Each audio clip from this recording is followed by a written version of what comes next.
একটা কোরআনের আয়াতকে আল্লাহ পাক নাযিল করে দেয়, পরিষ্কার কোরআন তার ভাষার মধ্যে দিয়ে এলান করে দিচ্ছে, ওয়ামান আহসানু কাওলাম মিম্মান দাআ ইলাল্লাহ, ওই ব্যক্তি থেকে উত্তম কোন ব্যক্তি আছে যে ব্যক্তিটা আল্লাহর রাস্তায় বান্দাকে ডাকতে থাকে, আল্লাহর রাস্তায় বান্দাকে আহ্বান করতে থাকে, শরিয়তকে চেনাবার জন্য, দ্বীনকে বোঝাবার জন্য, সুন্নাত অনুযায়ী জীবনটাকে পরিচালিত করার জন্য, কোরআনের আইন অনুযায়ী নিজেদের জীবনটাকে সুন্দরভাবে গড়ে দেওয়ার জন্য যারা আল্লাহর রাস্তায় বান্দাকে ডাকতে থাকে, ওই ব্যক্তির থেকে উত্তম কোন ব্যক্তি আছে।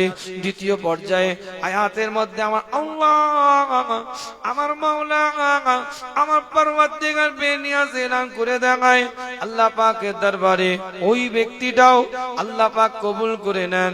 কোন ব্যক্তিটা?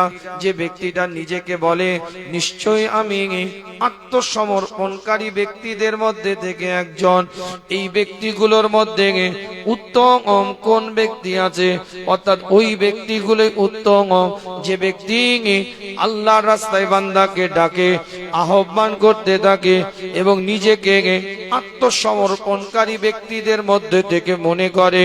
কিতাবটা খুলে দেখেন, না বানোয়াটি আলোচনা আপনাদের খেদমাতে নয়, দলিল দিয়ে বুঝিয়ে দিয়ে যায়। স্বল্প সীমিত সময়ের মধ্যে কোরআন শরীফ 51 নম্বর সূরাটা খুলে দেখেন, 55 নম্বর আয়াতের মধ্যে আল্লাহ পাক এলান করে দেয়, ওয়াযাক্কির ফাইন্নাজ যিকরা তানফাউল মুমিনিন।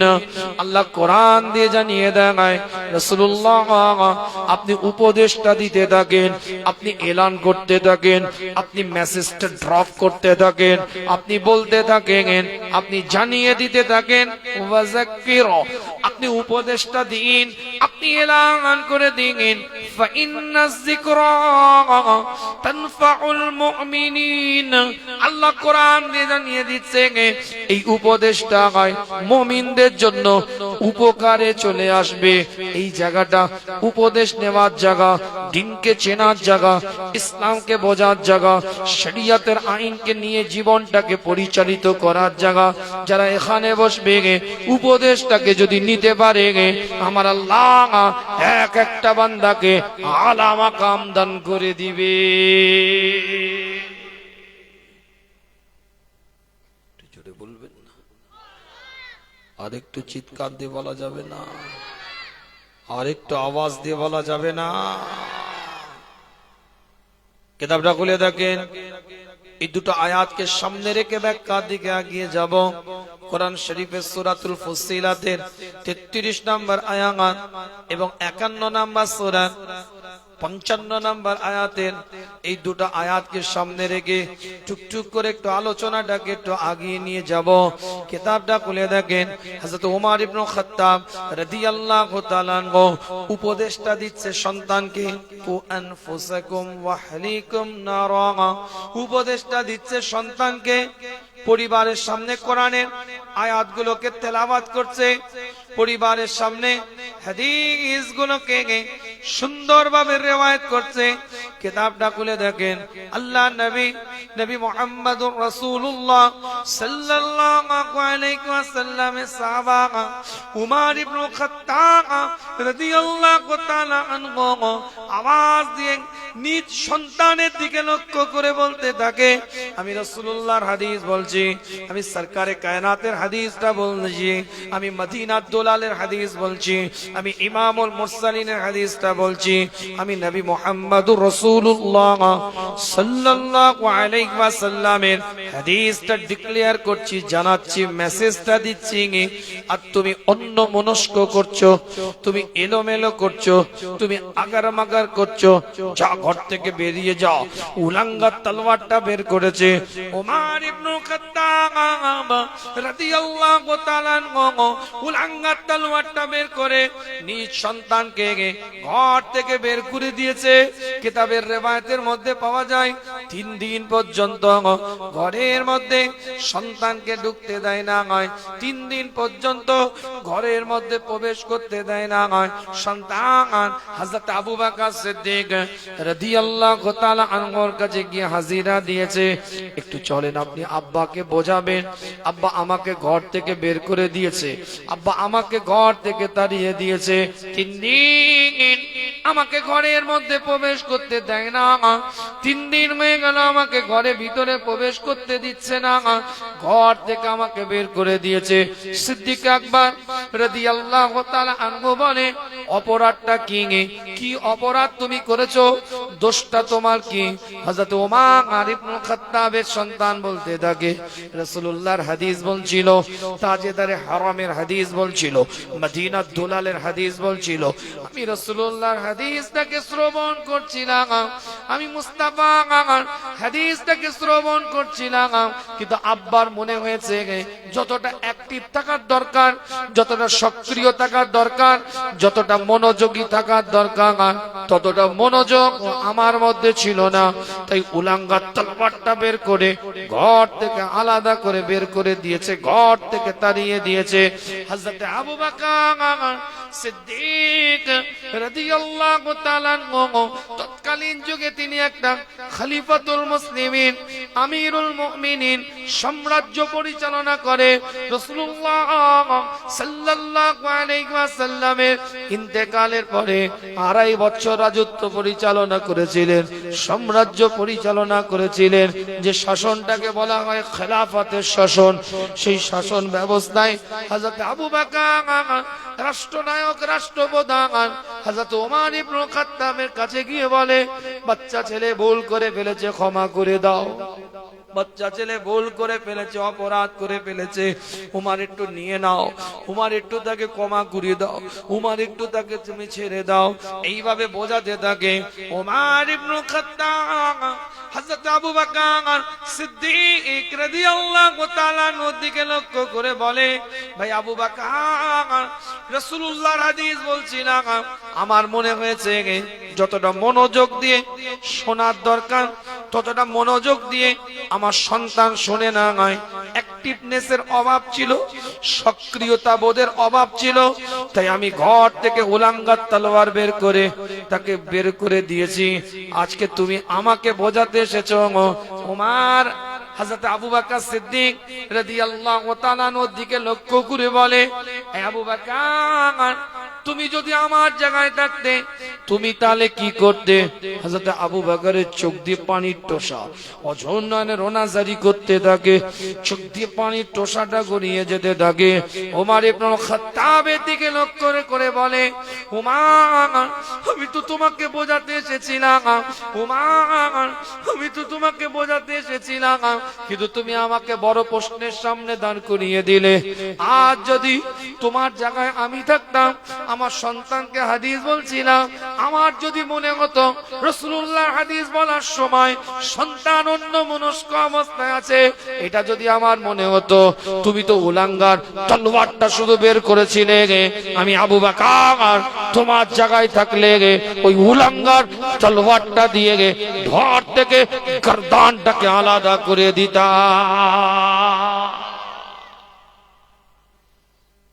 জোরে বলবেন না।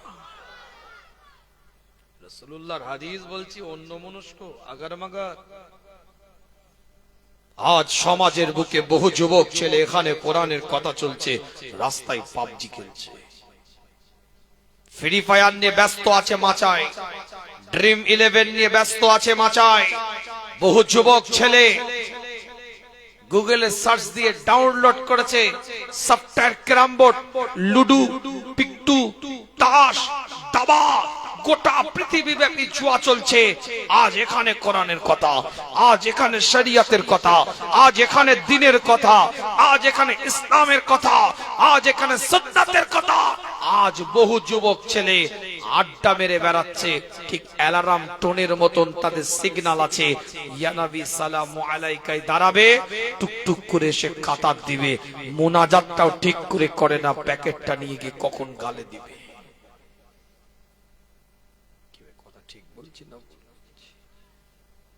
করলে হবে না। এটা উপদেশ নেওয়ার জায়গা, আলোচনা কিন্তু ওখান থেকে শুরু হয়েছে।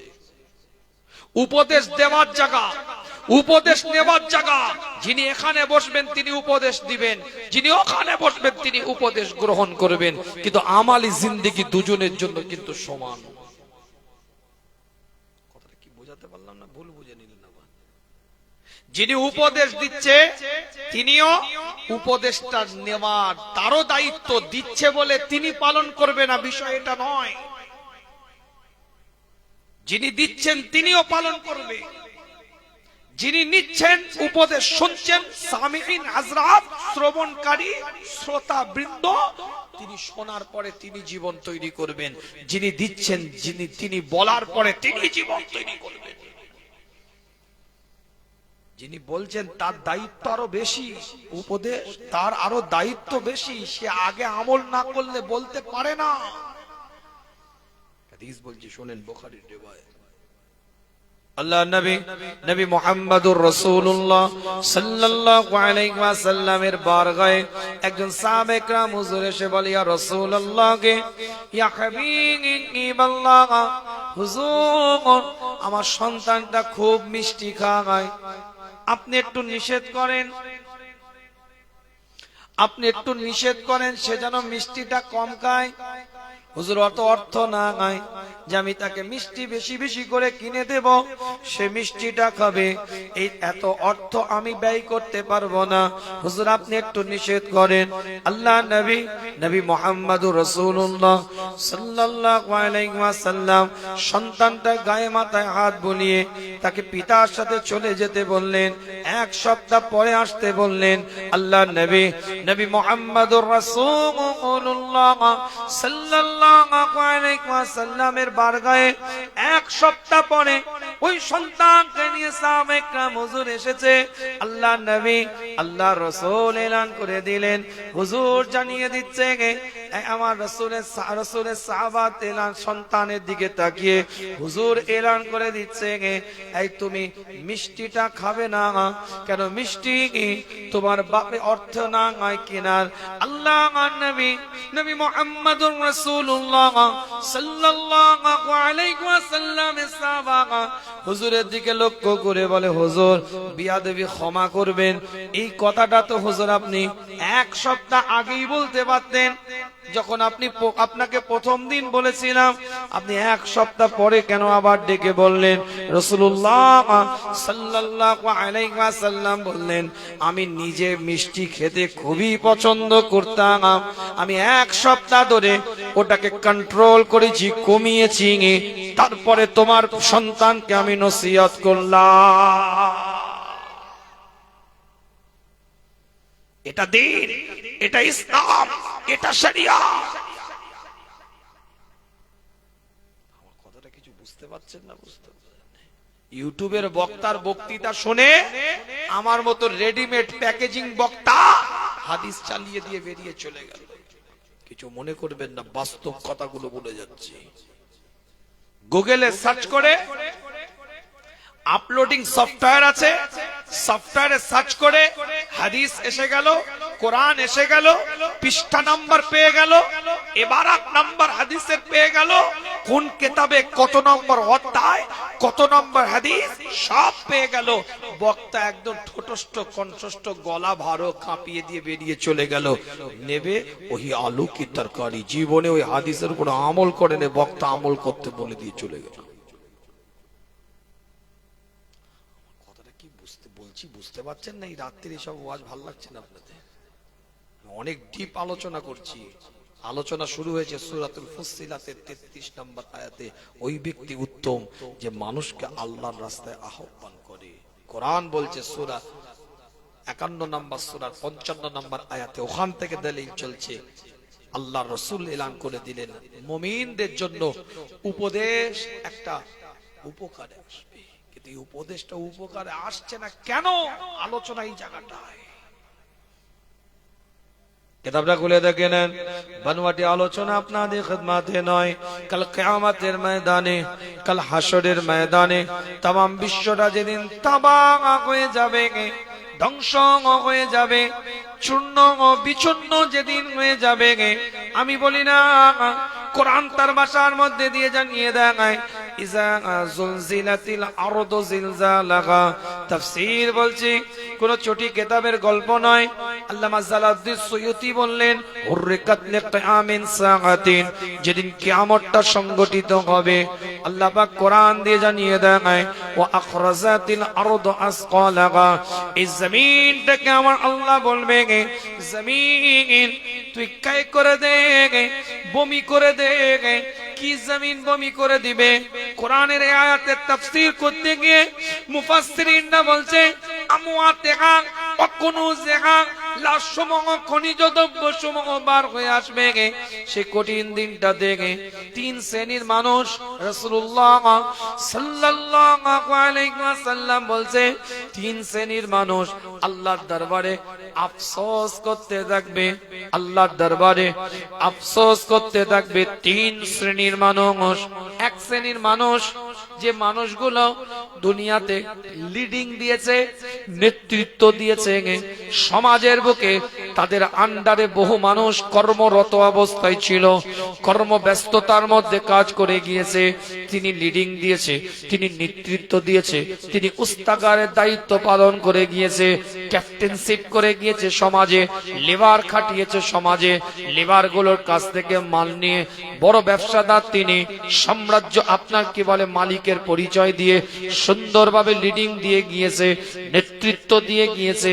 এই যারা তার আন্ডারে কাজ করেছে, লেবার শ্রেণীর মানুষ, ওই মানুষগুলো যিনি লিডিং দিয়েছে, যিনি ক্ষমতাবান মালিকের পরিচয় দিয়েছে সমাজে, ওই ব্যক্তিদের থেকে কাল কিয়ামতের ময়দানে, কাল হাসরের ময়দানে, অর্থাৎ মালিকের থেকেও গোলাম, কর্মচারী, শ্রমিকরা বেশি বেশি আমল নিয়ে রবের দরবারে দাঁড়িয়ে থাকবে। সেদিন ওই মালিকগুলো লজ্জা পাবে, লজ্জিত হবে, নিজেদেরকে আফসোস করতে থাকবে কিয়ামতের ময়দানে। বুঝতে পারছেন না? বুঝতে পারছেন? লেবার শ্রেণীর মানুষ কাজ করে তো এমব্রয়ডারি কাজ হয় না, সেলাই মেশিনের কাজ হয় না। কেউ মাল নিয়ে আসে, 10টা ছেলে তার আন্ডারে কাজ করছে, মালগুলো দিয়ে দিল, স্যাম্পল বুঝিয়ে দিল, ইনি দাঁতে কাঠি দিয়ে গুটকা চিবাচ্ছে। কাজ কে করছে? ওরা। তাহলে এর একটা সম্মান আছে ওই 10 জনের কাছে। আমার কথাটা কিছু বুঝতে পারছেন না? বুঝতে পারেন না? রাজমিস্ত্রি তার আন্ডারে 10টা লেবার খাটে, এ বেচারা রাজমিস্ত্রি, হেড মিস্ত্রি, তার আন্ডারে সে কন্ট্রাকচুয়াল লেবার খাটাচ্ছে, 10 জায়গায় কাজ ধরছে, 5 জনকে পরে পাঠিয়ে দিচ্ছে। এই যে যিনি কাজ ধরছে তার কাছে, ওই লেবার শ্রেণীর মানুষের কাছে এই ব্যক্তিটার একটা সম্মান আছে না? না। এই ব্যক্তিগুলো থেকেও যারা লেবার শ্রেণীর কাজ করছে, একদম শ্রম দিয়ে কষ্ট করে, মেহনত করে, পরিশ্রম করে কাজ করছে, তাদের আমলটা কিয়ামতের দিনে এই মালিকের থেকে বেশি হয়ে যাবে। এই মালিক লজ্জা পেয়ে যাবে, আফসোস করবে, আল্লাহ এরা তো পরিশ্রম করে বেরিয়ে গেছে, আমি তো পরিশ্রম তেমন করিনি, আমি মোটামুটি জোগাড় জাতি করে দিয়ে বসেছিলাম। আল্লাহ লজ্জা পেয়ে যাবে, আফসোস করবে। কিতাবটা খুলে দেখেন, বনমাটি আলোচনা আপনাদের খিদমতে নয়, দলিল কেন্দ্রিক আপনাদের খিদমতে আলোচনা করে যায়। আল্লাহ নবী মুহাম্মদুর রাসূলুল্লাহ সাল্লাল্লাহু আলাইহি ওয়াসাল্লাম জানিয়ে দেয়, দ্বিতীয় নাম্বার ওই শ্রেণীর মানুষরা কাল কিয়ামতের ময়দানে আফসোস করতে থাকবে। কোন শ্রেণীর মানুষেরা? যে শ্রেণীর মানুষেরা দুনিয়াতে সম্পদ রেখে গিয়ে মারা গেছে, কিন্তু সম্পদ থাকাকালীন আল্লাহর রাস্তায় দান করেনি, খয়রাত করেনি, সদকা করেনি, ব্যয় করেনি, রবের দরবারে সম্পদগুলো গচ্ছিত রেখে গিয়েছিল, সংরক্ষিত রেখে গিয়েছিল। সেই সম্পদগুলো পরবর্তী প্রজন্ম সেই সম্পদগুলোকে নিয়ে ব্যয় করেছে, দান করেছে, খয়রাত করে দিয়েছে। কিন্তু যার কষ্ট মেহনতের সম্পদ, সে শুধু গচ্ছিত করে গিয়েছিল, সংরক্ষিত করে গিয়েছিল। পরবর্তী প্রজন্ম সেই সম্পদের উত্তরাধিকারী হয়ে গে বন্টন করেছে, দান করেছে, খয়রাত করেছে, সদকা করেছে। এই ব্যক্তি কাল কিয়ামতের ময়দানে আফসোস করতে থাকবে, আমার মাল আমি দিতে পারলাম না, পরের প্রজন্ম আমারই মাল দিয়ে বেশি সওয়াব নিয়ে রবের দরবারে দাঁড়িয়ে আছে। আমার কথা কিছু বুঝতে পারছেন না? বুঝতে পারেন? এরকম বহু মানুষ আছে না? না, আছড়ে পাঁচড়ে জিসিবি মেশিনের মতন টেনে টুনে এদিক ওদিক করে রাখে, লাস্টে দেখবেন ফুস হয়ে গেছে, ছিটে বেড়ায়, মাটি নেই, টলছে। কি হয়েছে রে? বাবা খুব খারাপ। কথা ঠিক বলছি না?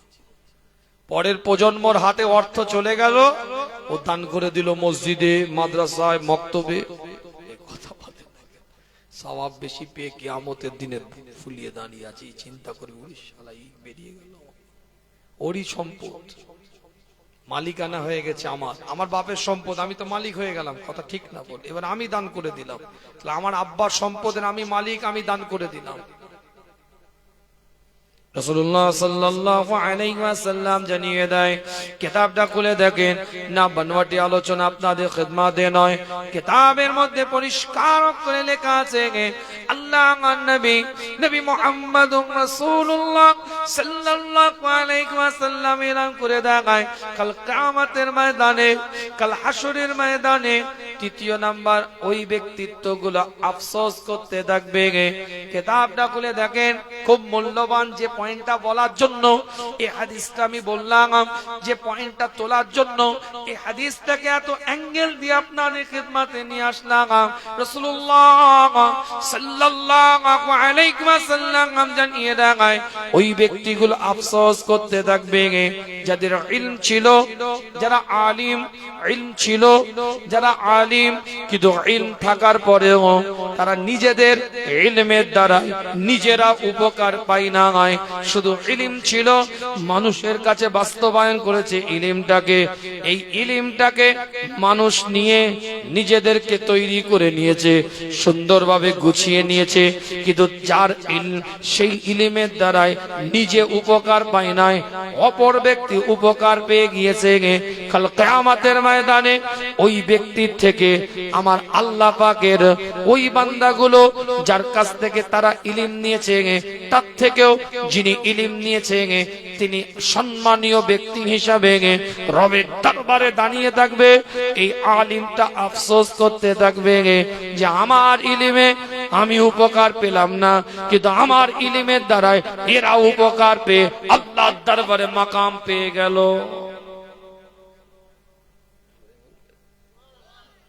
আমি নামাজের কথা বলছি, আমি নামাজ না পড়লে কি ফজিলত এটা জানি, নামাজ না পড়লে কি শাস্তি হবে এটাও আমি জানি। নামাজের কথা সুন্দর করে বলে দিলাম, কিন্তু আমার এত জলসার চাপ, আমি এশার নামাজ পড়ি না। আর আমার নামাজের ফজিলতের ওয়াজ শুনে আপনি কাতারে দাঁড়িয়ে গেলেন,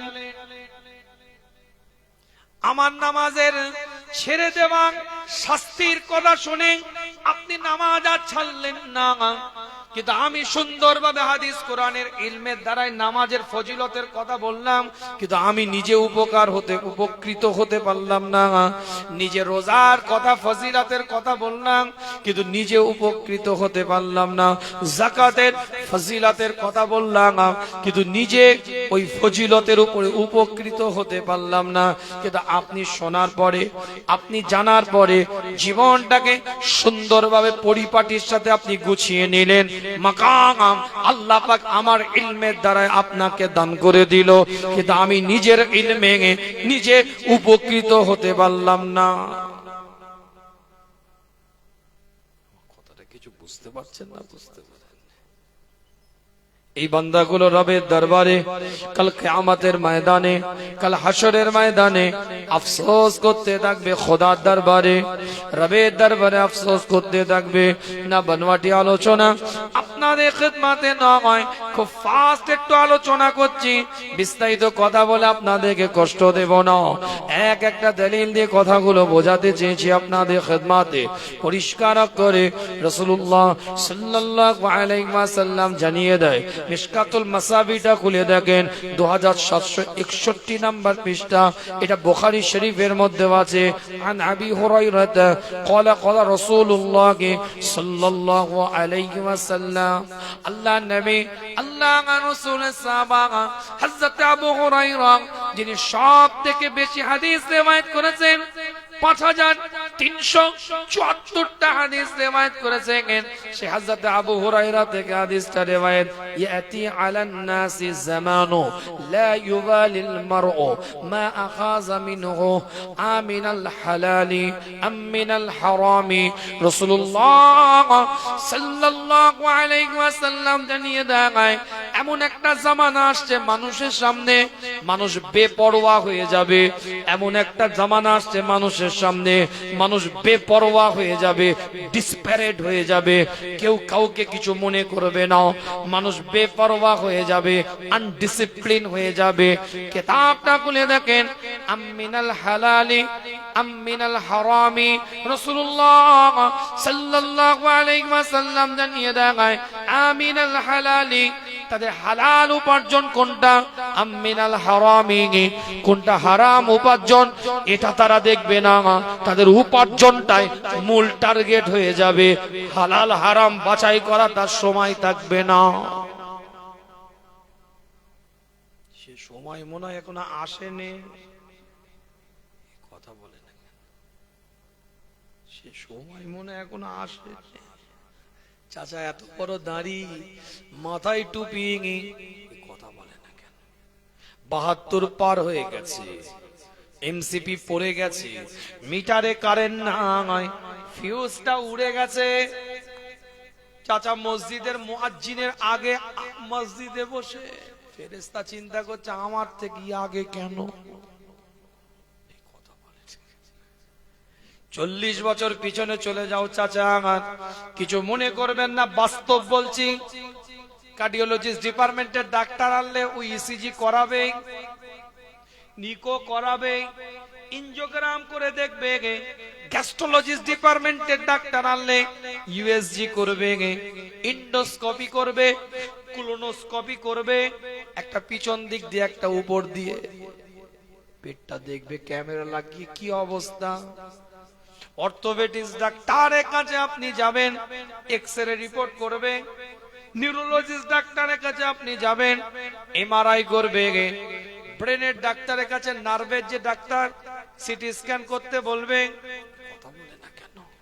ডাক্তারকে ডাক্তারের ট্রিটমেন্টের স্বাধীনতা দেন না, ওখানে গিয়ে মাথা মারেন। তখন তো বলেন স্যার একটু আপনি যেভাবে করলে রোগীটা সুস্থ হয় একটু দেখেন। দেখো কিন্তু খরচ বাড়বো, আমি জোগাড় করবো। দেখো কিন্তু রোগী রিস্ক হয়ে যেতে পারে, সেটা কিছু করার নাই। ডাক্তার সব কিছু ভেঙে নেয়, এমনকি বন্ডে সই করিয়ে নেয়। কথা বলে না কেন? পেশেন্ট পার্টি সই করে, ওটিতে ঢোকার আগে পেশেন্টকে দিয়ে সই করায়। সব কিছু আপনি ডাক্তারের উপরে ছেড়ে দেন, আপনি স্যার যেটা ভালো মনে করেন। কথা বলে না কেন? এরা একটু ইতিটানচিত আলোচনা, ফিনিশিং আনবো।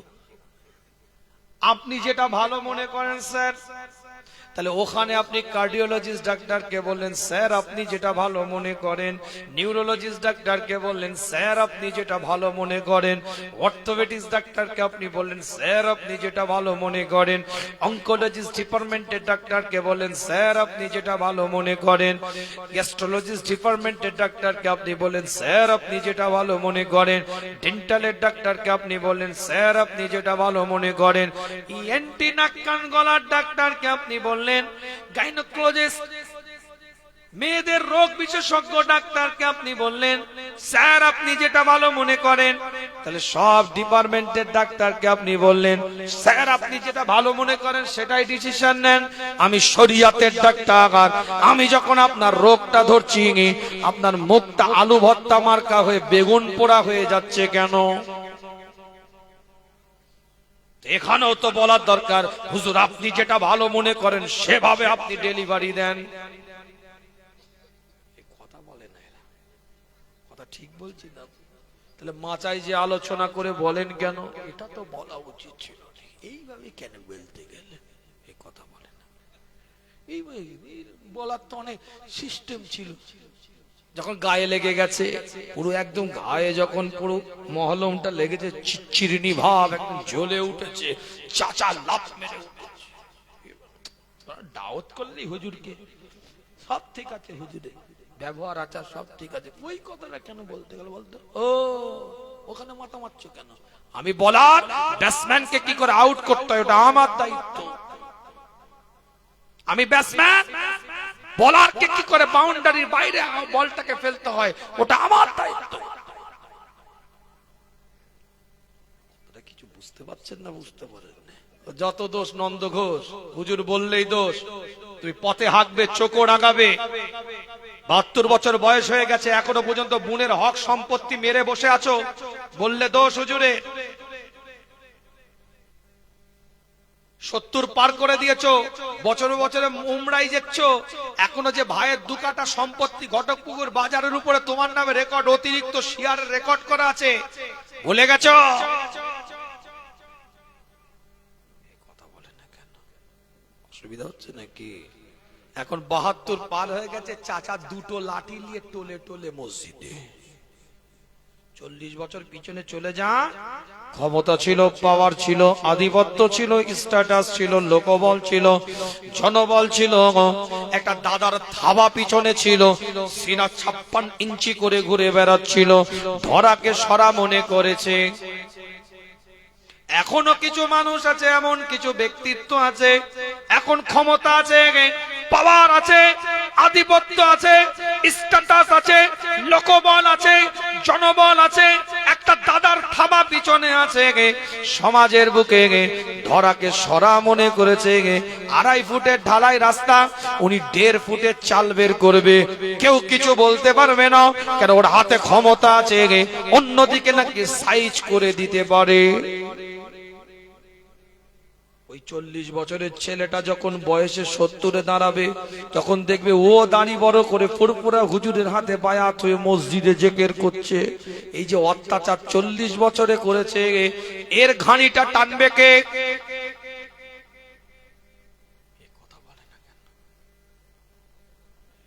3 বছর 3 ফুটের ঢালাই রাস্তা, বালির বস্তা রেখে দিয়েছে, পাথরের বস্তা রেখে দিয়েছে, ইটের বস্তা রেখে দিয়েছে। ও পথিক কি করে যাবে দেখার দরকার না, ওর ক্ষমতা আছে, ও দাপট দেখাতে হবে, ও দাদা। কি ভাই কথা ঠিক না? আমার নাকি মাগরিবের নামাজে যায়, এশারও নামাজ আদায় করে। সহজ ইসলাম তোমার মুড়ির মোয়া পেয়ে গেছে নাকি? ফুচকা ইসলাম, ফুচকা যেখানে টিপবে সেখানে ফেটে যাবে।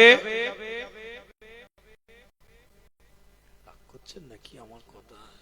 আমার আলোচনা বুঝতে পারছেন? এটা উপদেশ নেওয়ার জায়গা, উপদেশ দেওয়ার জায়গা। জীবনের আদর্শটা এখান থেকে তৈরি করেন। আফাতুমিনুনা বিবাদিল কিতাব ওয়া তাকফুরুনা বিবাদ। একটা নিলাম, একটা ছেড়ে দিলাম, এটার নাম ইসলাম নয়। জীবনের নীতিমালাটাকে বুকের সাথে জড়িয়ে নেওয়ার নাম ইসলাম। ইয়া আইয়ুহাল্লাযীনা আমানু দুখুলু ফিস সিলমি কাফা ওয়া লা তাত্তাবিউ খুতুওয়াতিশ শাইতান ইন্নাহু লাকুম আদুউম মুবিন। পরিপূর্ণতা আনতে হবে, পূর্ণাঙ্গ আল্লাহ নবী নবী মুহাম্মদুর রাসূলুল্লাহ সাল্লাল্লাহু আলাইহি ওয়াসাল্লামের সাহাবা হযরত ওমর ইবনে খাত্তাব রাদিয়াল্লাহু তাআলা আনহু ওই অবস্থায় একটা বুড়িমার ঘরের মধ্যে প্রবেশ করেছে। বুড়িমার দিকে লক্ষ্য করে বলে, আমি ওমর ইবনে খাত্তাব তোমার কাজ করে দেব, তুমি চোখে দেখতে পাও না শুনলাম, তোমার পরিবারে কেউ নেই নাকি শুনলাম, তোমার কোনো কাজ করার মতন সহযোগী ব্যক্তিত্ব কেউ নাই, এজন্য আমি তোমার কাজ করার জন্য আমি ওমর ইবনে খাত্তাব তোমার কাছে এসেছি। বুড়িমা বলতে থাকে, না বাবা, তোমাকে কাজ করতে হবে না, তোমাকে কোনো কর্ম করতে হবে না, তুমি এখান থেকে চলে যাও। বুড়িমার দিকে লক্ষ্য করে ওমর ইবনে খাত্তাব বলে, কেন কাজ করতে আপনি দিবেন না? কেন আপনি আমাকে কর্ম করতে দিবেন না? বুড়িমা ওমর ইবনে খাত্তাবের দিকে লক্ষ্য করে বলতে থাকে, আজ 2 বছর এসে আমার উঠোনটা ঝাড় দিয়ে দেয়, 2 বছর একটা ব্যক্তিত্ব এসে আমার আসবাবপত্র গুলো এনে দেয়, আমার খাবারের সরঞ্জামটা রেডি করে দেখায়, আমি চোখে দেখতে পাই না। আজও পর্যন্ত সে আমাকে তার নামটা বলে না। এতবার জিজ্ঞেস করেছি, কি বাবা তুমি কে, তোমার নামটা কি? একটাই কথা বলেছে, নাম নিয়ে কি করবেন, আপনার কাজটা আমি সব করে দিয়ে যাচ্ছি। আজ তুমি প্রথম দিন আমার ঘরের মধ্যে প্রবেশ করে বলছো ওমর ইবনুল খাত্তাব এসেছে, খাত্তাবের সন্তান ওমর এসেছে তোমার কাজ করার জন্য। লাগবে না যে নাম লুকিয়ে 2 বছর ধরে কাজ করে, তার কাজটাই আমার জন্য যথেষ্ট।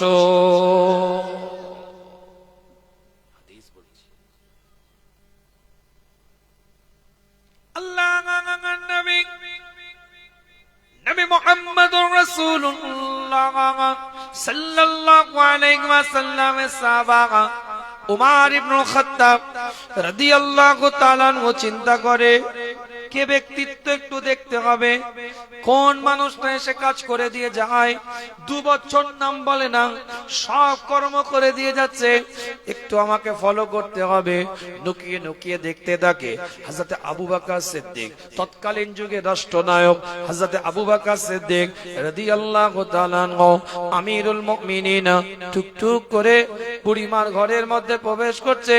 উমর ইবনে খাত্তাব রাদিয়াল্লাহু তাআলা আনহু বলছে, আমার ধারণাই ছিল আবু বকর ছাড়া কেউ নয়, সিদ্দিক আকবর ছাড়া কেউ নয়, রাষ্ট্রনায়ক ছাড়া কেউ নয়, রাষ্ট্রীয় প্রধান ছাড়া কেউ নয়, এটা আবু বকরই করত। এই কাজ আমার এটা ধারণা ছিল, কিন্তু আইনুল ইয়াকিন আমি চোখে দেখার জন্য ওই জায়গায় বসেছিলাম। কে কর্মটা করে দিয়ে যায়? হযরত আবু বকর সিদ্দিক রাদিয়াল্লাহু তাআলা আনহু নিজের জুতোটাকে হাতে করে খুলে নিলেন, আস্তে আস্তে করে খালি পায়ে বুড়িমা আর ঘরের মধ্যে প্রবেশ করতে থাকলেন। বুড়িমার কাজগুলো সব করে দিলেন, চোখে দেখতে পায় না মা। বৃদ্ধা ব্যক্তিত্ব খাবারের আসবাবপত্র এনে দিলেন, সুন্দর করে সংসারটাকে গুছিয়ে দিলেন, আমার টুকটুক করে রওনা দিয়ে দিলেন। হযরত আবু বকর সিদ্দিক রাদিয়াল্লাহু তাআলা আনহু যখন ওই জায়গা থেকে বেরিয়েছে, হযরত ওমর ইবনে খাত্তাব রাদিয়াল্লাহু তাআলা আনহু সিদ্দিক আকবরের সামনে গিয়ে দাঁড়িয়ে যায়। আবু বকরকে বলতে থাকে, ভাই আবু বকর, আমার সন্দেহ হয়েছিল এই কাজ তুমি করো, কিন্তু আমি চোখে দেখার জন্য দাঁড়িয়েছিলাম। কিন্তু আমার একটা প্রশ্ন তোমার কাছে, কোনো জিজ্ঞাসাবাদ তোমাকে কিছু নয়, কোনো প্রশ্ন তোমাকে নয়, একটাই জিজ্ঞাসা তোমার কাছে, তুমি যখন ওই বৃদ্ধা অন্ধ বুড়িমার ঘরের মধ্যে প্রবেশ করলে, তুমি জুতোটাকে কেন খুলে নিলে? নবীর আদর্শ তুমি করবে, এগুলো সব স্বাভাবিক ব্যাপার, এগুলো আমি আশ্চর্য কিছু হইনি, কিন্তু তুমি জুতোটাকে খুলে বুড়িমার ঘরে প্রবেশ করলে কেন? আল্লাহ নবী মুহাম্মদুর রাসূলুল্লাহ সাল্লাল্লাহু আলাইহি ওয়াসাল্লামের সাহাবা হযরত আবু বকর সিদ্দিক রাদিয়াল্লাহু তাআলা আনহু হযরত ওমর ইবনে খাত্তাবের দিকে তাকিয়ে বলতে থাকে, ভাই ওমর, এটা আমার আভ্যন্তরীণ ব্যাপার, এটা আমার মনের ব্যাপার, আমি প্রকাশ করতে চাই না, আমি বলতে চাই না। হযরত আবু বকর বলে, আবার ওমর ইবনে খাত্তাব বলে, ভাই বলো না কেন? জুতোটা হাতে করে নিয়ে টুকটুক করে ঘরের মধ্যে প্রবেশ করলে। ওমর ইবনে খাত্তাবের দিকে লক্ষ্য করে, সেদিন হযরত আবু বকর বলেছিল, আমি রাষ্ট্রনায়ক, আমি রাষ্ট্রপ্রধান, আমি সাম্রাজ্য পরিচালনা করি, মানুষ আমাকে ফলো করে, মানুষ আমাকে পর্যবেক্ষণ করে, মানুষ আমাকে দেখে, আমার পায়ের আওয়াজ সম্পর্কে মানুষ অবগত থাকতে পারে, যেহেতু আমাকে ফলো করে, আমি কিভাবে হাঁটি, আমার পায়ের একটা আওয়াজ, একটা পরিচিতি তাদের কাছে থাকতে পারে। এজন্য আমি এই বুড়িমার প্রতিবেশীরা এখানে বসবাস করে, আমার পায়ের আওয়াজ শুনেও যদি বুঝে যায়, আমার পায়ের আওয়াজ শুনেও যদি জেনে যায় যে কত মহান আমাদের রাষ্ট্রনায়ক, কত মহান আমাদের রাষ্ট্রীয় প্রধান, যে ব্যক্তিটা এই বুড়িমা আর অন্ধ মানুষের জন্য আজ রাত্রিরে এসে কাজ করে দিয়ে যাচ্ছে, এই পায়ের আওয়াজের দ্বারা তারা যেন চিনতে না পারে। তাই আমি আবু বকর নিজের জুতোটাকে খুলে বুড়িমার ঘরের মধ্যে প্রবেশ করেছি।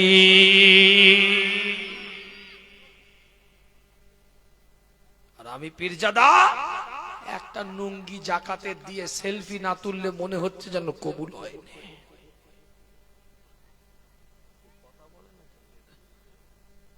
কিডনি খারাপ হয়ে গেছে, আমার সংগঠন আছে, আমি একটা সংস্থা চালাই, ওই ব্যক্তিটার কিডনি যেন ভালো তাকে ডায়ালিসিস করা বা বিভিন্ন ভাবে চিকিৎসা ব্যবস্থায় সহযোগিতা করার জন্য আমি একটা চেক তুলে দিয়েছি।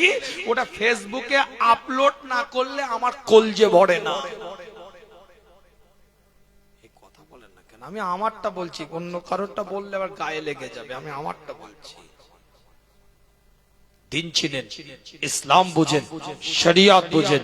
নাটক করে লাভ নাই, অভিনয় করে লাভ নাই, ড্রামাবাজি করে লাভ নাই। ইসলামের আদর্শে আদর্শিত হন। আপনি যে জায়গায়, যে অবস্থান, যে সিচুয়েশন ক্রিয়েট করেন না কেন, শরিয়াত আপনার দিলের মধ্যে থাকবে। এটাই ঈমান। কি ভাই, কথা ঠিক বলছিলাম? আপনি যে অবস্থায়, যে সিচুয়েশন আপনি ক্রিয়েট করেন না কেন, আপনার ব্যক্তিগত যে কোনো বিষয়ে আইডেন্টিটি আপনার থাকুক না কেন, আপনি বড় পরিচয়ের পরিচিতি হন না কেন, কিন্তু মনে রাখবেন দ্বীন, ইসলাম, শরিয়াত আপনার মধ্যে থাকবে। আপনি বড় ক্রিকেটার হতে পারেন, আপনি বড় ফুটবলার হতে পারেন, আপনি বড় জিমন্যাস্টিকের, আপনি অলিম্পিক চ্যাম্পিয়ন হতে পারেন, আপনার ওটা আলাদা একটা পরিচয়, কিন্তু আপনার ঈমান থাকবে আপনার কলিজার মধ্যে, এটা মুসলমানের পরিচয়। আপনি বড় পুলিশ অফিসার হতে পারেন, আপনি বড় আইপিএস হতে পারেন, আপনি বড় ডাক্তার হতে পারেন, আপনি বড় উকিল হতে পারেন, আপনি বড় অ্যাডভোকেট হতে পারেন, আপনি বড় ব্যারিস্টার হতে পারেন, আপনি বড় মাস্টার প্রফেসর হতে পারেন, ওটা আপনার পরিচয়। সামাজিক ভাবে ওটা আপনার সম্মানীয় পরিচয়। আপনি বিএসএফ হতে পারেন, আপনি কর্নেল হতে পারেন, আপনি মেজর হতে পারেন, ওটা আপনার দেশের দেওয়া পরিচয়, সম্মাননা। কিন্তু মনে রাখবেন, আপনি এয়ারফোর্স অফিসার হতে পারেন, আপনি পাইলট হতে পারেন, আপনি জাহাজের ক্যাপ্টেন হতে পারেন, ওটা আপনার বাহ্যিক পেশা, পরিচয়, কিন্তু আপনার কলিজার মধ্যে ঈমান থাকবে। আপনি যে পেশারই মানুষ হন না কেন, আপনি বড় রাজনীতিবিদ হতে পারেন, কিন্তু আপনার কলিজার মধ্যে ঈমান থাকবে, দ্বীন থাকবে, শরিয়াত থাকবে। আপনার দ্বারাই মুশরিকি কাজ মানাবে না। কি ভাই, কথাটা ভুল হলো নাকি আমার? আপনি বড় পুলিশ অফিসার, তা বলে কি আপনি মুশরিকি কাজ করে বেড়াবেন নাকি? হ্যাঁ, শরিয়াত তোমার বাবার সম্পত্তি পেয়ে গেছো নাকি? মন চেয়েছে টুপি মাথায় দিয়ে দিলে, অভিনয় করে দিলে, মন চেয়েছে নামাজ পড়ে দেখিয়ে দিলে, অভিনয় করে দিলে, চালাকি করে পেয়ে যাও। নীতির উপরে মজবুত হন, উসুলের উপরে মজবুত হন, কোরআনের আইনের উপরে মজবুত হন, শরিয়াতের মাপকাঠির উপরে মজবুত হন। ডাক্তার, ব্যারিস্টার, উকিল, অ্যাডভোকেট, এটা আপনার বাহ্যিক একটা পরিচয়, কিন্তু আপনি ডাক্তারি করেও আপনার ঈমান ঠিক রাখতে হবে, আপনার ওকালতি করেও আপনার ঈমান ঠিক রাখতে হবে। কি বলতে চাইছি আপনি বুঝুন। আপনি মাস্টারি করে ঈমান ঠিক রাখতে হবে, আপনি প্রফেসরি করে ঈমান ঠিক রাখতে হবে, জাহাজের আপনি পাইলট হয়েও ঈমান ঠিক রাখতে হবে, তবে তো মুসলমান। যে পেশায় আপনি থাকেন না কেন, আপনার ঈমানের জায়গা মজবুত থাকতে হবে। ঈমানের জায়গায় গাজোয়ারি চলে না, ঈমান ঈমানের জায়গায় থাকে। আল্লাহ খানদান দেখে না, বংশ দেখে না, রক্ত দেখে না, খুন দেখে না। আল্লাহ যদি খানদান দেখতেন, বংশ দেখতেন, রক্ত দেখতেন, বিলাদ দেখতেন, খুন দেখতেন, তাহলে আবু জেহেল, আবু লাহাব কোনদিন জাহান্নামে যেত না। কোথায় সরদারের বাচ্চা সরদার, নেতার বাচ্চা নেতা, আবু জেহেল, আবু লাহাব জাহান্নামে ঘুরে বেড়াচ্ছে, আর কোথায় গোলামের বাচ্চা গোলাম বেলাল জান্নাতে ঘুরে বেড়াচ্ছে। আল্লাহ পীরজাদা পীর সাহেব হুজুর দেখবে না, শরিয়াত বিরোধী কর্ম হবে, মাঠের বাইরে চলে যাবে, লাল কার্ড দেখে দেখবে মাঠের বাইরে বসে। বড় প্লেয়ার তো কি হয়েছে, ফল্ট করলে মাঠের বাইরে। প্লেয়ার বলো বলে কি পায়ে শট মারলে কি জায়েজ হয়ে যাবে নাকি? মানে খেলার লাইনে জায়েজ রে বাবা, বৈধ হয়ে যাবে নাকি? যত বড় তুমি প্লেয়ার হও না কেন, খেলার মাঠে যদি ফল্ট করো, লাল কার্ড দেখে মাঠের বাইরে চলে যাবে। যত বড়ই তুমি পীর সাহেব, পীরজাদা, হুজুর, আলেম, মাওলানা, বক্তা হয়ে থাকো না কেন, যত বড়ই তোমার পার্সোনাল একটা পরিচয় পরিচিতি থাকুক না কেন, শরিয়াত বিরোধী কাজ করলে ইসলাম তোমাকে লাল কার্ড দেখাবে। কথা ভুল বলছি না? আল্লাহ আমাদের সকলকে কবুল করেন, সকলে বলেন আমিন। না মেসি পায়ে ছটটা মেরেছে, অসুবিধা নেই, মেসি তো ওর জন্য ছাড় আছে নাকি। নেইমার তো ও লাথি মারলে অসুবিধা নেই, ছোটখাটো প্লেয়ার হয়েছে, লাথি মারলে লাল কার্ড দেখায়। হে নেইমার লাথি কাল লাল কার্ড দেখায়, ক্রিশ্চিয়ানো রোনাল্ডো লাল কার্ড দেখানো যাবে না, এরকম কিছু ব্যাপার আছে নাকি?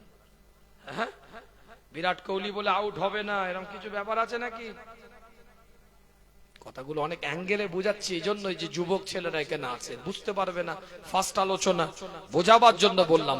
অপরাধ যদি মাঠে করা হয় তার যেমন পানিশমেন্ট একটা আছে, ওই খেলার নিয়মে শরীয়তের বিধানেও যদি কেউ অপরাধ করে থাকে, অপরাধী হয়ে থাকে, সে যে পরিচয় পরিচিতি হোক না কেন, তার ব্যক্তি বিশেষ যে পেশার মানুষই হোক না কেন, সে অপরাধ যে করেছে সে অপরাধী, এটা বলতেই হবে।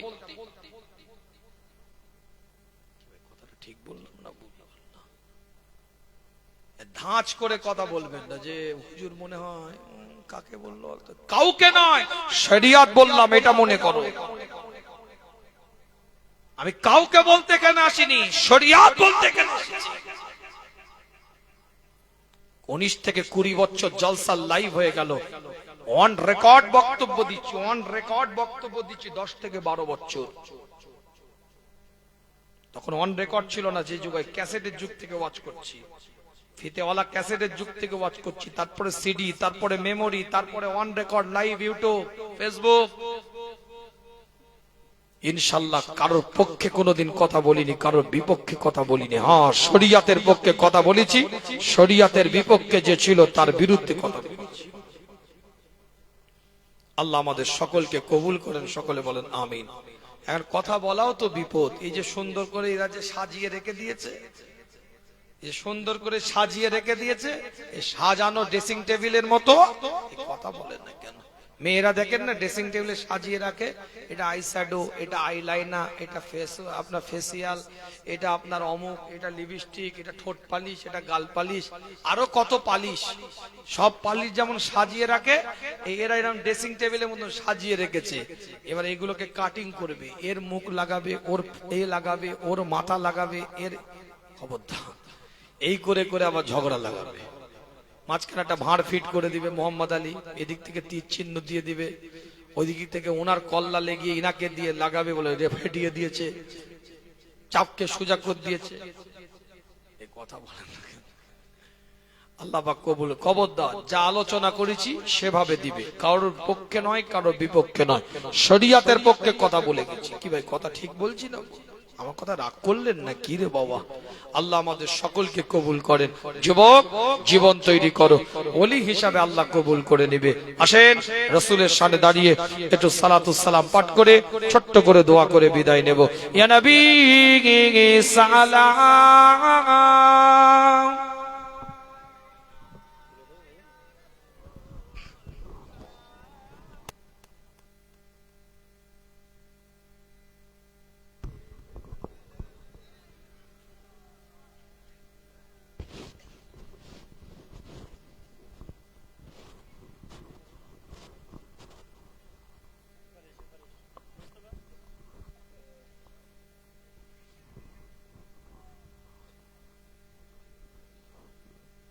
একটু আগে আগে আসে, একটু আগে আগে চলে আসে। অনেকজন আসবে বললাম না, আগেই তো বললাম, অনেক ক্যান্ডিডেট আছে জানেন না, বিভিন্ন অ্যাঙ্গেলের ক্যান্ডিডেট আছে।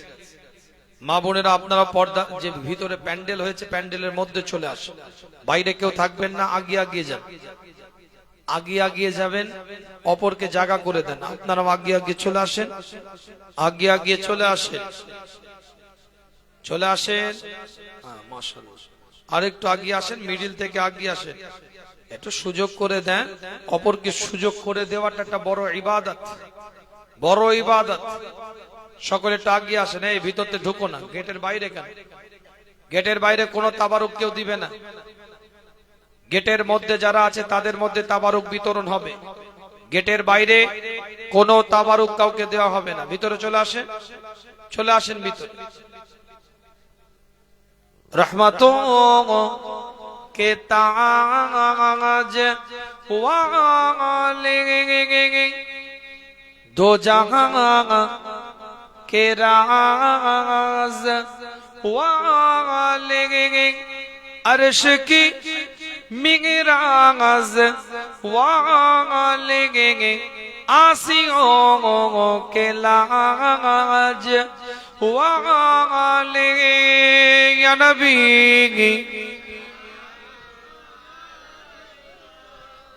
या रसूल या हबीब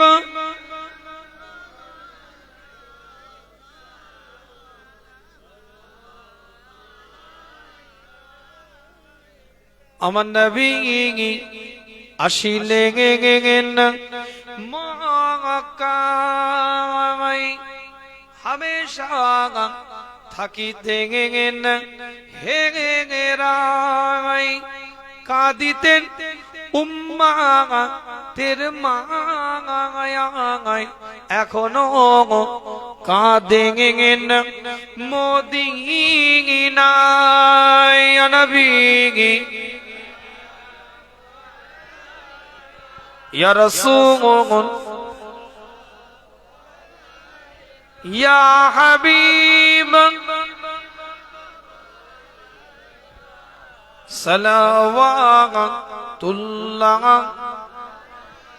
সকলে বসো বালাগাল উলা বিকামালিহি কাশাফাদ দুজা বিজামালিহি হাসনাত জামিউ খিসালিহি সাল্লু আলাইহি ওয়া আলিহি বালাগাল উলা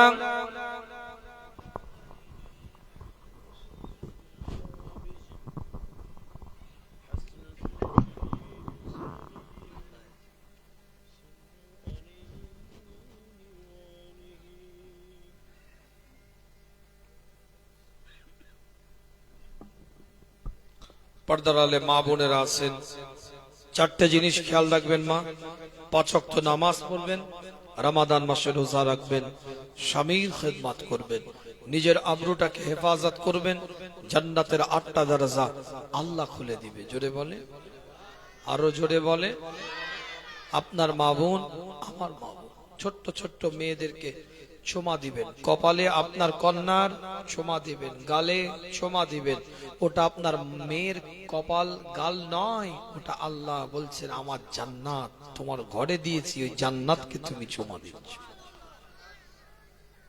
শালি এসেছে 64টা দাঁত বেরিয়ে গেছে হ্যাঁ হ্যাঁ করে হাসছে হ্যাঁ 64টা দাঁত কেন রে শালি এসেছে সুন্দরী হলে তো 98টা বেরিয়ে পড়বে একটু রংটা কালো হলে 64টা সুন্দরী হলে 98 মাড়ি ময় হাসছে দাঁত নয় মাড়ি দিয়ে হাসছে কথা বুঝতে পেরেছে আর নিজের বোন এসছে মুখটা পুরো বেগুন ভর্তা টাইপের হয়ে গেছে কবে যাবি হ্যাঁ কপাল মপাল শীতকাল কবে যাবি কথা ঠিক বলছি না বলছি এই ছোট্ট ছোট্ট বাচ্চাগুলোকে শিক্ষা দিবেন যে তোর ফুপু এই বাড়ির রানী ছিল এখন অন্য বাড়িতে বৌমা হয়েছে তোর ফুপুটা এলে সম্মান দিবি এই ছোট্ট ছোট্ট বাচ্চাগুলোকে শিক্ষা দিবে যদি কোনো শাশুড়ি মনে করে ছেলেটাকে কন্ট্রোল করে নিয়ে বৌমাটাকে একটু জব্দ করে দিলাম মনে রেখো তোমারও মেয়ে কারোর বাড়িতে বৌমা আছে সেও তার মাকে কন্ট্রোল করে সন্তানকে তোমার মেয়েকে লক করে দিবে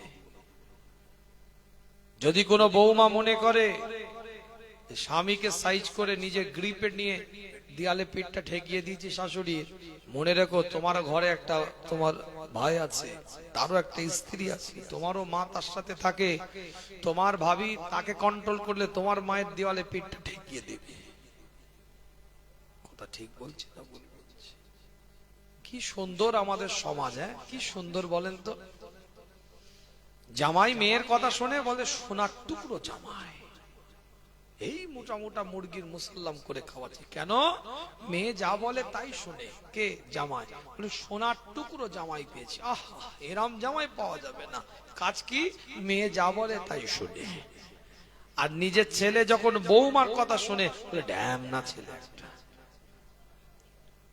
ও দুধ দিয়ে ওকে কাল সাপ পুষেছি ড্যাম না ছেলে একটা কাজটা কিন্তু মেয়ের কথা জামাই শুনছে সোনার টুকরো হয়ে গেল ছেলের বউয়ের কথা শুনছে তাই ঢ্যামনা হয়ে গেল অপরাধ যদি করে থাকে দুজনই করেছে, আর যদি ঠিক করে থাকে দুজনই করেছে। কথা ঠিক বলছি না? প্রত্যেকটা মা বোনদেরকে বলবো, গীবত মুক্ত জীবন তৈরি করেন, পরচর্চা মুক্ত জীবন তৈরি করেন, পরনিন্দা মুক্ত জীবন তৈরি করেন, হিংসা লোভ মুক্ত জীবন তৈরি করেন। বিদেশে, বাইরে, রাজ্যে কিংবা গ্রামে, পাড়ায়, মহল্লায় বিভিন্ন কষ্ট মেহনত করে, রাতে ঘুমিয়ে পড়ে, শুয়ে পড়ে, পাশে শুয়ে শুয়ে এক্স বয়ফ্রেন্ডের সাথে বহু বউ আছে গল্প করে। কথা ঠিক বলছি না?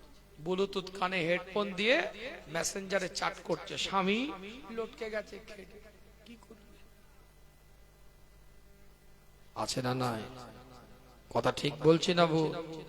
বহু যুবক ছেলে আছে, বউ ঘুমিয়ে গেছে, সংসারের কাজ করে উনি ওনার চালিয়ে যাচ্ছে। কথা বুঝতে পারছেন? পরকিয়া সমাজ যেটাকে বৈধ করে দিয়েছে, এখন সরকার বলছে করো, অসুবিধা নেই, লোকের বইয়ের হাত ধরে নিয়ে চলে যাও, কোনো আইন নেই। বুঝতে পারছেন তো? কারা ওয়াকফ অ্যামেন্ডমেন্ট বিল পাস করেছে, বুঝেন না? যে দেশে সমকামিতা বৈধতা পায়, পরকিয়া বৈধতা পায়, তাহলে সেই দেশে তো ওয়াকফ অ্যামেন্ডমেন্ট বিলের মতন বিল আসতেই পারে। এটা স্বাভাবিক ব্যাপার রে বাবা। ছেলে ছেলেকে বিয়ে করবে, মেয়ে মেয়েকে বিয়ে করবে, চলবে, কোনো অসুবিধা নেই। বলছে কদিন পরে বলবে হিজড়ে হিজড়েকে বিয়ে করবে, ওটাও চলবে। বিশৃঙ্খলা মানে মানুষের ব্রেনকে পাগল করে দিবে এরা। আইন আনছে রে বাবা, করে ফেলেছে, অ্যাক্সিডেন্টলি হয়ে গেছে, ওটা আলাদা বিষয়। আইন এনে করাচ্ছে, মানুষকে উৎসাহ দিচ্ছে। আইন আনা মানে কি? দেশে আইন আনা মানে কি? তাকে উৎসাহ দেওয়া, প্রমোট করা। আইন আনা মানে তাকে প্রমোট করা হচ্ছে, পরকীয়াকে প্রমোট করছে। লোকের বউয়ের হাত ধরে অন্যজন ঘুরুক, এটা প্রমোট করছে। অন্যজনের স্বামীর হাত ধরে অন্য স্ত্রী ঘুরুক, প্রমোট করছে। ছেলে ছেলেকে বিয়ে করুক, মেয়ে মেয়েকে বিয়ে করুক, আইন আনা মানে প্রমোট করছে। কি কথা ঠিক বলছি না? আগামীতে আর একটা আনবে, শুনে নেন আমার কাছ থেকে। পরিকল্পনা চলছে, অনেক দেশে এটা চালু হয়ে গেছে, নতুন আবার আমাদের দেশে চলবে। লিঙ্গ পরিবর্তন। হুজুর ইয়া আবার কি রে বাবা? লিঙ্গ পরিবর্তন তো বাংলা ব্যাকরণে পড়েছিলাম, এই মোহাম্মদ আলী আমার সাথে পড়েছে, ওই বাংলা ব্যাকরণে লিঙ্গ পরিবর্তন পড়ানো হতো। হুজুর ই আবার কি কথা বলছে? লিঙ্গ পরিবর্তন মানে এখন আমি ছেলে আছি, হঠাৎ করে মনে হচ্ছে না আর ছেলে তো অনেকদিন থাকলাম, হুজুর হয়ে তো অনেকদিন থাকলাম, একটু মেয়ে হয়ে যায়। আরে এটাই তো কথা, বুঝুন আমি কি বলতে চাইছি। আবার মেয়ে বলছে আমি অনেকদিন মেয়ে মেয়ে ভাব আমার মধ্যে ছিল, একটু দেখি ছেলে ছেলে ভাবটা কেমন লাগে। অপারেশন করে, সার্জারি করে ছেলে মেয়ে হবে, মেয়ে ছেলে হবে, সেক্স পরিবর্তন করবে, ফিমেল মেল হবে, মেল ফিমেল হবে। এই আইনটা নেই দেশে, কিন্তু এটা আইন আনা হবে। যদি কেউ চায় এটা করতে পারবে। মানে বিতর্কিত কাকে বলে বুঝতে পারছেন? বিতর্ক কাকে লাগানো বলে? ফট করে দেখবেন বিয়ে করে নিয়ে এসছেন, বলছে আমি ছেলে হয়ে তোকে মেয়ে হতে হবে, তোর স্বামী আমি হব, তুই আমার বউ হবি। 10 বছর যাকে বউ বলেছিলেন তাকে স্বামী বলতে হবে, 10 বছর যে স্বামী ছিল সে বউ হয়ে যাবে কদিন পরে। কি হয় বুঝতে পারছেন? কুফরি, প্রকাশ্য কুফরি এটা। যদি এটা কেউ করে ঈমান চলে যাবে ডাইরেক্ট। ফতোয়া বললাম, মাসলা বললাম, এটা প্রমোট করা হবে, এই দেশে করা হবে প্রমোট। এটা পরিকল্পনা চলছে, এখন আনতে পারেনি। এখন বিভিন্ন ওয়াকফ টকাবলি এখন আমাদের লুঙ্গি বাহিনীদের পিছনে লেগেছে। এই সাম্প্রদায়িক মনোভাবপূর্ণ ব্যক্তিগুলো লুঙ্গি বাহিনীর পিছনে লেগেছে, এরপরে নাগরিকের পিছনে লাগবে। যাই হোক, আজকে আলোচনা বেশি নয়, সাবজেক্ট কেন্দ্রিক আলোচনা করতে পছন্দ করি। আমি অনুরোধ করব যারা আমার লাইভ দিয়েছো ইউটিউবে, আমার বক্তব্য ছেড়েছো, কোনো বক্তার কোনো চেহারা দেখে, কোনো কারোর মুখ লাগিয়ে আমার কোনো বক্তব্য ছাড়বে না। প্লেন আমি যেরকম বক্তব্য দিয়েছি আমার মতন সাজিয়ে আমার কথার দ্বারাই হেডিং দিয়ে যা খুশি করো, নিজেরা ফিট করে মন গড়া হেডিং দিয়ে কিছু ছাড়বে না। কথা ঠিক না? থাম্বনেল তো এটাকেই বলে, আমি যেটা বলেছি সেটাকে হেডলাইন করা। তোমার মন গড়া, আমি ওর ভিতরে ওই কথা বলিনি, তোমার মন গড়া অন্য একটা পীরজাদার ছবি লাগিয়ে দিয়ে তুমি ভাইরাল হওয়ার জন্য করলে তো হবে না, কবিরা গুনাহ হবে, আমানতের খেয়ানত হবে। এত বড় কথা বলে গেল। আল্লাহ আমাদের সকলকে কবুল করেন, সকলে বলেন আমিন। এরা যারা আছে আমি চিনি এদেরকে, অসুবিধা নেই, পরে দেখবে ঘরে এসে বসে নাস্তা করছি, তারপরে ধরবো আমি। অসুবিধা নেই, কিন্তু উটকো লোক আছে, এ বেচারারা ছাড়বে, ওদের থেকে কপি পেস্ট করে অন্যজন আপনার ইয়ে করে ডাউনলোড করে বদমাশি করে। ওই জন্য এখন লাইভ টাইপ করাও বিপদ, বক্তব্য স্বাধীনভাবে দেওয়াও বিপদ। এক কথা বলি আর এক কথা লাগিয়ে দিয়ে ফিট করে আর এক রকম ভাবে ছাড়িয়ে দেয়। কথা বুঝতে দিয়ে এবার বাপ মা গাল খাচ্ছে, আর আমি তার কথা বলিনি, আরে বলতে আমার কথা কিছু বুঝতে পারছেন না। আল্লাহ আমাদের সকলকে কবুল করেন, সকলে বলেন আমিন। এই মাহফিল হয়েছে আপনারা খুশি না বেজা? খুশি না বেজা? প্রতি বছর হোক, আপনারা চান না বন্ধ হয়ে যাক? বন্ধ হয়ে যাক নাকি? হ্যাঁ হোক, কি খালি বিরিয়ানি হবে নাকি?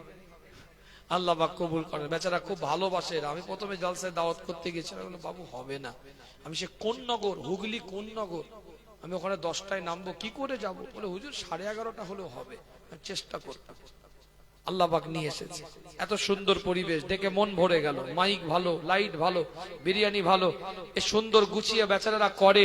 মধ্য ঘটকপুকুরের ছেলেগুলো একটু ভালোবাসা দিয়ে এই পাড়ার ছেলেগুলো সবাই মিলে একটু করে, একটু সহযোগিতার হাত, 10-এর লাঠি 1-এর বোঝা একটু আগিয়ে এলে তো আরো সুন্দর হয়ে যায়। কথা ঠিক না?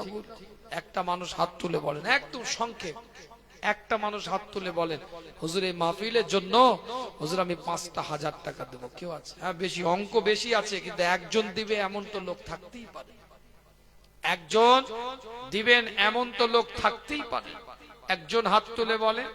মা বোনেরা আপনারাও যদি কেউ বলতে চান, কিছু টাকা অর্থ সম্পদ দিবেন। ভান্ডারে তো বেশ ভালোই জমা করছেন, একটু দেন। কত ভান্ডার খুলেছেন, একটু জমা করছেন, একটু দেন। ছেলেগুলো মাহফিল করছে, একটু পরিবেশগুলো হোক, দোয়া করি। এ মা, তোদের জন্য দোয়া করি, তোর পীরের আওলা আল্লাহর দরবারে একটু মুসাফির হালাতে দোয়া করি, আল্লাহ কবুল করবে।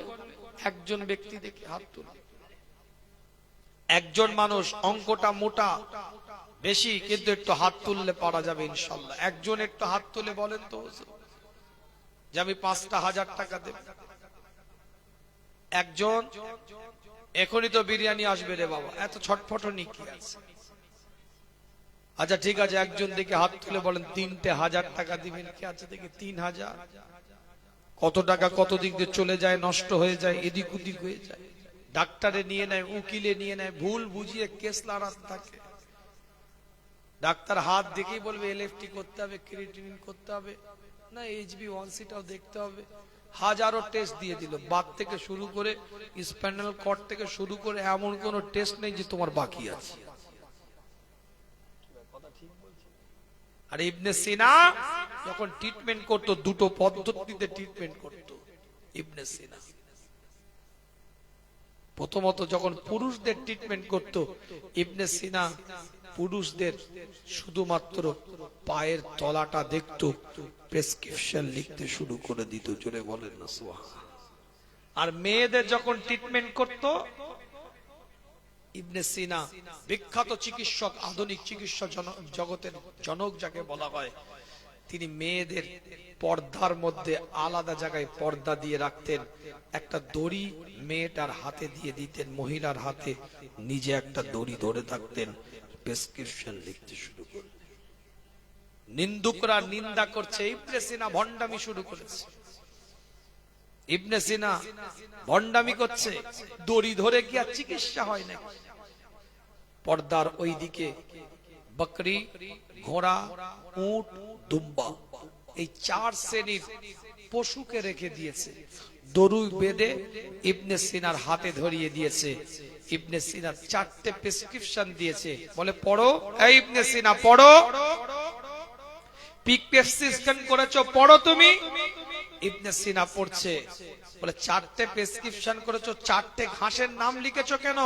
বলে ওই পর্দার ওই দিকে কোনো মানুষ ছিল না, বকরি, দুম্বা, উট, ভেড়া, এই 4 শ্রেণীর পশু ছিল, তাই 4 শ্রেণীর পশুর খাদ্যটা আমি প্রেসক্রিপশনে ইবনে সিনা লিখে দিয়েছি।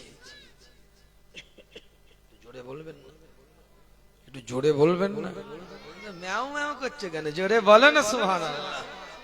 তোমার গর্ব, মুসলমান ডাক্তার, তোমার গর্ব। আল্লাহ পাক কবুল করেন, সকলে বলেন আমিন। ইন্টারনেট ইউটিউবে দেখছিলাম বিধানচন্দ্র রায় মাথা ব্যথা হচ্ছে। তৎকালীন যুগে এশিয়া মহাদেশ নয়, পৃথিবীর মধ্যে অন্যতম একজন ডাক্তার, ডাক্তার বিধানচন্দ্র রায়, বিসি রায় যাকে বলে, দীর্ঘদিন মুখ্যমন্ত্রী ছিল। আমার দাদাজানের কাছে যেত কলকাতা 6/1 মেদান স্থিত চাঁদনির চকে। এইভাবে দাদাজান বসে থাকতেন, আলাজরা বড় হুজুর পীর কেবলা এইভাবে বসে থাকতেন। একটু উনি এই পাটা না এইভাবে পায়ের উপর দিয়ে এইভাবে বসতেন। হুজুর বিধানচন্দ্র রায় এসছে। কি হয়েছে, মাথা কিনে নিয়েছে নাকি? বসতে বলো। কথা বুঝতে পেরেছে? ঠিক এই মাসে হুজুর মুখ্যমন্ত্রী বিধান, আরে মাথা কিনে নিয়েছে নাকি? বসতে বলো। সিদ্ধার্থ শঙ্কর রায় এসে বসে আছে, প্রফুল্ল সেন বসে আছে, প্রফুল্ল ঘোষ বসে আছে, পুরো পা গুটিয়ে। হুজুরকে বললেন যে হুজুর আপনি তো অসুস্থ, আপনার সাথে তো ডাক্তার বিধানচন্দ্র রায়ের ভালো সম্পর্ক, আপনি তো একটু দেখাতে পারেন তাকে, শারীরিক চিকিৎসার জন্য একটু দেখাতে পারেন। ও আমি আব্দুল হাই, ঠিকই ভাই বলছে, বড় হুজুর পীর কেবলা রহমাতুল্লাহ আলাইহির নাম ছিল আব্দুল হাই সিদ্দিকী রহমাতুল্লাহ আলাইহি। বলছে আমি আব্দুল হাই, আমার চিকিৎসার জন্য বিধানচন্দ্র রায়ের কাছে দেখাতে যাব, আর বাংলার মানুষ মনে করবে আব্দুল হাই মনে হয় রাজনীতির কোন সেটিং করতে গেছে। বাংলায় কি ডাক্তারের অভাব পড়ে গেছে নাকি? এত সতর্ক, এসব অনেক কথা কি বলবো আপনাদেরকে একটুকুন সময়। যাই হোক, আল্লাহ পাক কবুল করেন। কেউ আছেন 1000 করে? কেউ আছেন কি না? আপনি তো 2000 দিবেন বলে ভাবছিলেন মনে হয়। আমার আব্দুর রহিম বক্স ভাই আমার 1000 টাকা একটু তাকবীর দেন। নারে তাকবীর, নারে তাকবীর। আব্দুর রহিম বক্স ভাই জোরে বলেন মারহাবা, আরো জোরে বলেন মারহাবা, নারে তাকবীর। আশাবুল মোল্লা 1000 টাকা, জোরে বলেন মারহাবা। আর কে আছে একটু তাড়াতাড়ি, মা বোনরা একটু বলে পাঠান বাচ্চাদের। কিছু মানুষ চলে যান মা বোনদের কাছে, শরীক হন কম বেশি। ভাইয়ের নাম কি? ওই ভাইয়ের নাম কি? ইমাম সাহেব তুমি ইসলাম মোল্লাকে ভুলে যাচ্ছি, ইসলামই ভুলে যাচ্ছ তুমি। ইমাম ইসলাম মোল্লা ভাই 1000 টাকা একটু তাকবীর দেন। নারে তাকবীর, নারে তাকবীর। ইউনুস ভাই, মাশাআল্লাহ আমার ইউনুস ভাই 1000 টাকা, জোরে বলেন মারহাবা, আরো জোরে বলেন মারহাবা। নারে তাকবীর, নারে তাকবীর। তাড়াতাড়ি বিদায় নেবার বাড়াবো না, তাবারুক দিবে। বেশি রাত হয় না সাধারণত আপনাদের জালসা, তাও আমি একটু রাগ করে দিলাম। নাকি রাগ করছেন নাকি আমার উপরে? কথায় কথা বেড়ে যায়, আর কি বলবো বলেন না, বক্তা মানুষ হলে যা হয়। আল্লাহ পাক কবুল করেন। কিছু মানুষ চলে যান, ভিতরে ঢুকে যান, যে যা পারেন একটু শরীক হয়ে যান। কিছু ছেলে আছে আপনাদের যুবকেরা, একটু ঢুকো বাবু, যে যা পারে একটু শরীক হন। এখন তো পকেটে আবার টাকা থাকে না মানুষ, এখন স্ক্যানারের যুগ, নিয়ে ঘুরতে হবে, স্ক্যান করে দিবে, রেডি হয়ে থাকবে। কি করবেন রে বাবা, আধুনিক যুগ, এখন তাল মিলাতে হবে। সামনে বার একটা স্ক্যানার করে নেবেন, কমিটির একটা আপনার অ্যাকাউন্ট করে স্ক্যানার করে নেবেন টুকটুক করে। 2, 10, 20 টাকা এখন কেউ পকেটে রাখে না। 4 টাকার চা খেলে কে খুচরো দিবে? 6 টাকার চায়ের 7 টাকার চায়ের কে খুচরো 3 টাকা দিবে? স্ক্যানারে 7 টাকা মেরে দিচ্ছে। এখন চালাক সব মানুষ। আল্লাহ পাক কবুল করেন, সকলে বলেন আমিন। সকলে দিতে থাকেন। 3 বার সূরা ফাতিহা শরীফ, 10 বার সূরা ইখলাস শরীফ শুরু করেন, 11 বার দুরূদ শরীফ পড়েন, দোয়া সবরে সাথে। পকেটে হাত দেন, একটা টাকা হলেও দেন, একটা টাকা হলেও দেন, আল্লাহ কবুল করবেন। দেন না রে বাবা, কি আছে? এত সুন্দর মাহফিল ছেলেরা করে। মা বোনেরা স্মার্ট একটা বোন, আমার 2-3টে স্মার্ট বোন দাঁড়িয়ে যাও, ওখানে টাকা তুলতে হবে। এই তো দেখেছে আল্লাহর কি শান। আমি একটা কথা বলি, লাইভ বন্ধ করে দিয়েছো তো? হ্যাঁ না করছো? না না করলে করো, অসুবিধা নেই, বন্ধ করলে একটু ভালো। একটা কথা বলে দিই, না না না করো, অসুবিধা নেই, আমি মজা করছি। যে জায়গায় আল্লাহ শুকর আপনাদের দোয়ায় জবানে যেটা বলেছি, দেরিতে হলেও সেই অর্থটা আমার হাতে এসেছে। কথাটা কিছু বুঝতে পারছেন? আমি এক জায়গায় একটা ভিন্ন দেশে আমি আলোচনা করতে করতে বললাম যে 5 লাখ টাকা কে দিবেন এই প্রতিষ্ঠানের জন্য। একদম শেষ মুহূর্তে চিন্তা করছি যে আল্লাহ কি হবে, এত জায়গায় বললাম।